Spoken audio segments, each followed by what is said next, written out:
We thought adopting Elias was our miracle, but the drawings he left us weren't just pictures, they were warnings. And now, the shadow from his nightmares is standing outside our window. We had been trying to adopt for years.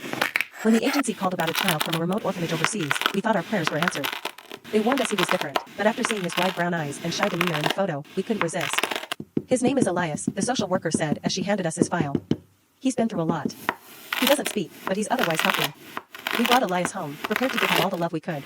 At first, he was quiet but sweet, always observing, always drawing in his little notebook. His silence didn't bother us. It was his way of adjusting, we thought. But his drawings were unsettling.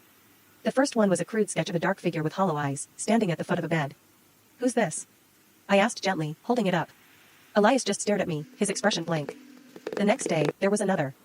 This time, the same figure loomed over two people sleeping in bed.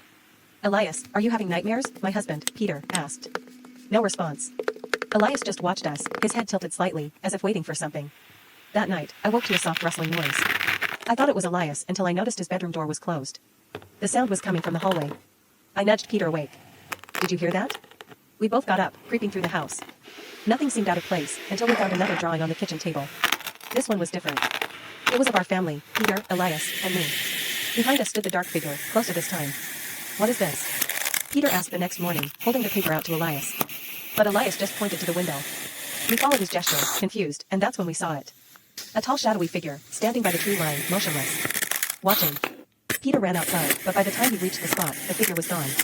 That night, Elias handed me another drawing before bed. My hands trembled as I unfolded it. It was our house, engulfed in flames. Elias smiled for the first time. And then he whispered his first word, soon. Want part 2? Comment part 2 and like and follow to not miss out.